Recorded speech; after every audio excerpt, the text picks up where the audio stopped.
What's going on, everybody? Welcome back. FantasyTeamAdvisors.com, bringing home the bacon, NFL DFS video.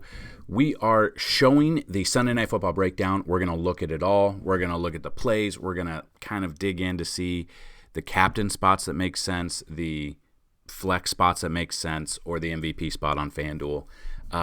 And we're going to see what makes sense. Now, it feels like it's going to be a one-sided, lopsided game. We're going to look at it all real quick. These are updated Vegas odds. So just looking at the updated Vegas odds, they're not the best for the Giants. We've got an over-under 44, so it's kind of in the middle there. The big thing we're looking at is the Bills are a 15-point favorite. Now, the Giants are without Daniel Jones. They're going to have Tyrod Taylor. Barkley sounds like he's going to play. We're not 100% confirmed if Barkley's going to play yet, but if he is in, obviously that makes it a little bit better, and I think the line might move a little bit. I don't think it's going to move a ton, but that's kind of where we're at. We're looking at those games. We're looking at the players in there. Now, they are banged up. I believe Darren Waller might be out of this game as well. He is questionable, so he is expected to play. So this is my problem. I know you guys want to play the showdown, and we're going to look at it. A lot of people, and it's kind of like the primetime games lately have not played out.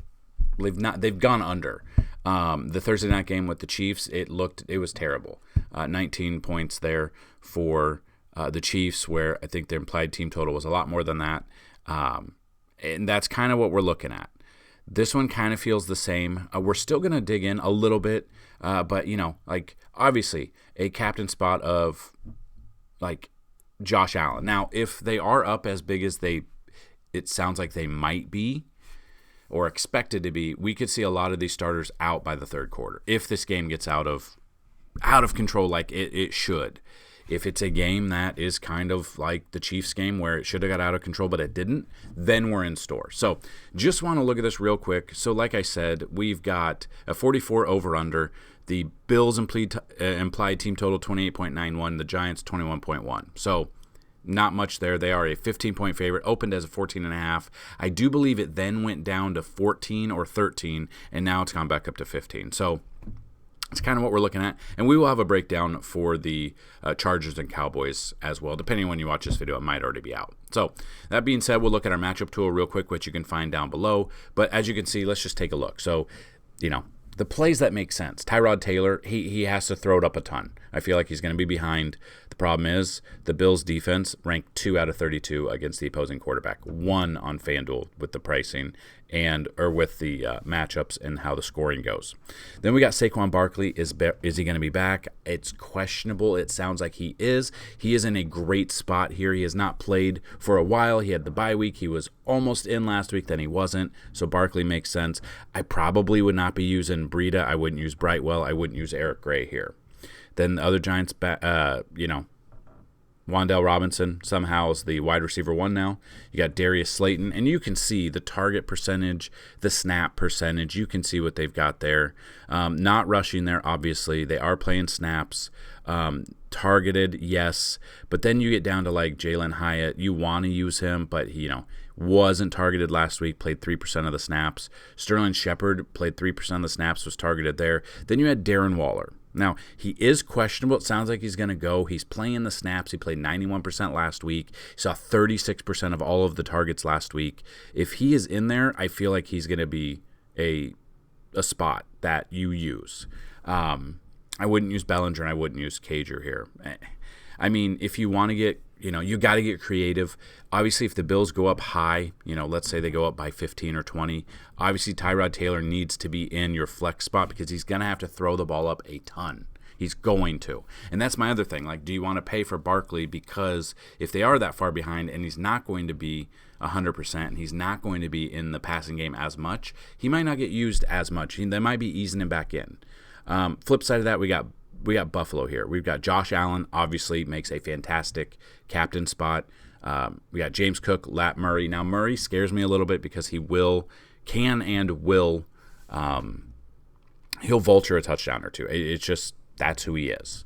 But I think James Cook is here. He's got Giants ranked 26 out of 32 against the opposing running back. Makes a fantastic option for me there. I wouldn't use Damian Harris. I'm probably off of him. Then we get to Stephon Diggs. Did not look happy last week. Is it going to be the same thing we saw with Jefferson or Jamar Chase? They were not happy. They got away from, I guess, team. They were very mad in the public eye, in the press. Then they came out and scored a ton. I mean, they're getting a ton of looks, ton of targets. They were getting the receptions, getting the yards. Now, Buffalo is coming off a down week last week. We know that, which was kind of weird because, and I said it before, they were in London. Jacksonville was there for like 10 days. They were accustomed to the time difference, the jet lag, everything. For whatever reason, Buffalo flew out on Friday, like 2 days before the game. I don't know why that. I mean, that doesn't make sense to me. Logistically, I still have no idea. That being said, I don't know what they were doing there. I think they bounce back. I mean, everyone thinks they're going to. So if we go with the game script, the Bills should be up big, and we've got to take advantage of who that could be. So the players that make sense to use in this one would be Josh Allen, James Cook, Stephon Diggs, Gabe Davis. This is where I'm a little bit, I don't know what we're doing week to week. I don't know what we're doing with the tight ends here. I wouldn't use Quentin Morris, so it comes down to Dawson Knox and Dalton Kincaid. So you've got Dawson Knox last week played 70% of the snaps, saw 16% of the targets. We saw Kincaid, 53% of the snaps, only 5% of the targets there. So it seems like every other week it seems like it's going to flip. Maybe we're back on the Dawson Knox train. I really don't know. But that being said, we'll jump into what we've got going on for the plays that make sense. Obviously, it's very expensive, kind of like what we just saw with Mahomes. Josh Allen at $19,200 is going to make it very tricky to build a lineup around him. At $19,000, that brings you to $6,000. Then it gets a little bit. I don't know if we're going to be able to build a lineup with Josh Allen as the captain here. And then again, with the way this game is going and the way they think it's going to score, you got Stephon Diggs at $18,300. That's not much difference to help out. I think it's going to be hard to build around like a nice lineup here. I will be playing less than I normally do. I don't even know if I'll be playing this, but I wanted to bring this out to you. So the players that make sense to me, just as a captain spot, if we were not looking at price at all, Josh Allen, Stephon Diggs, Barkley, James Cook, Gabe Davis, and the Bills defense. I think the Bills defense could be in store for a good game. So if you do that, I mean, you're saving that much money. The Bills defense makes sense. They have the best matchup here. I'm actually kind of excited for the Bills defense. That's what I would look at. A surprising one, I would not be surprised if the Bills defense is your winning lineup for captain. You kind of look at that, you save almost $10,000 there. You can afford a lot. So you go Diggs here and Allen. Then if you want to go, depending, you can build around there. That kind of makes sense. A kicker as well, like Tyler Bass makes sense as well. So let's go there, Wandell, and then you still owe like $5,000. You go Slayton, something like that.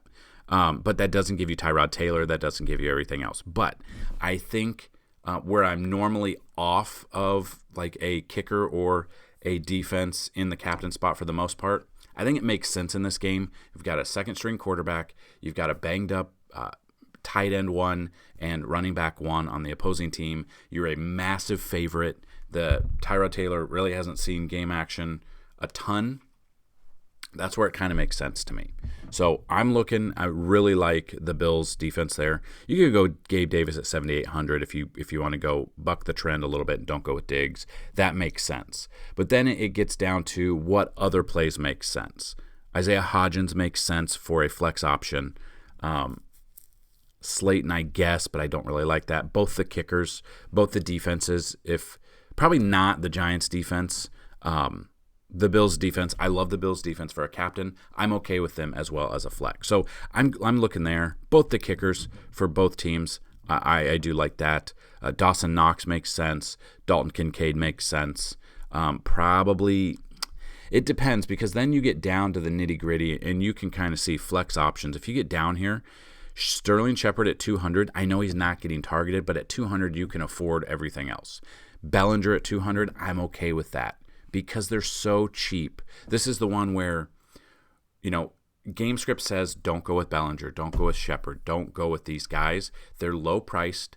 It's not Daniel Jones. It is Tyrod Taylor. Maybe he dumps the passes off to them. Maybe that's the kind of thought process he goes. You got to get a little bit creative here. Now, if you are playing this slate, I'm okay with that. Going down to a Bellinger, going down to maybe even, if we even go down here, we can look at these cheap options here. Kind of makes sense. Deontay Hardy. Now, just looking at his game logs, I mean, he got 62 yards in 2 receptions. He's 600. Cheap option. He's got 11 receptions on the year. Especially if this game gets out of hand, you're going to see this Hardy. You're going to see a Trent Sherfield. You're going to see these guys getting playing time here. And that's kind of the thought process. Everyone wants to go Diggs. Everyone wants to go Gabe Davis. Got to go a little bit lower, especially if this game follows the trend. This is my problem. They think they're going to be a 15-point favorite. They're going to go up big. Then they're going to bring in, secondary, third. We're kind of looking at that. If it doesn't, if it follows the trend of primetime games going under, then we'd be in a little bit of trouble. But again, if it does that, it's going to be hard to build a lineup that I enjoy because your captain spot is so expensive. I don't know how you build a good lineup. Let's just look real quick. So if we went Josh Allen, let's say we go Stephon Diggs, then we get down here and we go with the Deontay Hardy. Okay, so that's Buffalo there. Then it gets a little bit weary how far down you want to go.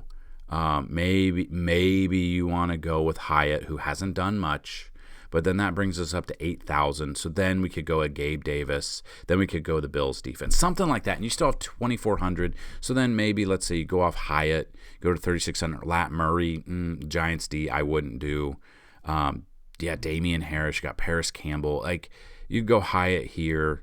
Let's say you don't go Gabe Davis. You can go up here to Tyrod Taylor, who's got to throw it. So, I mean, you can build out, I would say probably max out at 20 lineups. Especially on DraftKings, if you do like the tournament where you go $21 lineups or 50-cent lineups or whatever you play, kind of build through there, hand build it through. You can find some of those plays with Allen and Diggs up there, because then if you go like this and then you go Diggs here and you go Allen as a flex at 12,800. Well, hold on. Diggs here. Then you got a flex of, you could do that. You could go with that way, and then you have 1,100 and say you want to, I don't know. It depends. Like, you're going to build it through. I'm going to be playing a little bit lower than volume than I normally do, but that's kind of the breakdown there. It's this one, and then like Monday Night Football, it's got a 10.5, or we've got only this one should be a better game. They think it's going to be a high scoring game because the Chargers defense is bad. But Cowboys gave up a ton to San Francisco. So we'll break this down as well. And the implied team totals are very, very close. As of now, it's a 1.5 point spread. I will update this Monday morning to see if it's changed. As you can see, it did open up at a 47.5 over under. Now it's 51. So it's trending up. And then what's good is this is the kind of trend you need to look at. The over under is trending up. The spread is trending down. So they think it's going to be a very close game, and we can build around that. So I will have a Monday Night Football breakdown video for you. I wanted to bring this breakdown for Sunday Night Football because I'm just excited about this week. Hopefully you had a great Thursday and Sunday main slate. If you did, let us know. Again, I forgot to mention at the beginning of the video, we still have 8 coupon codes left if you sign up to FantasyTeamAdvisors.com. FTA Plus, do the year pass, normally $199.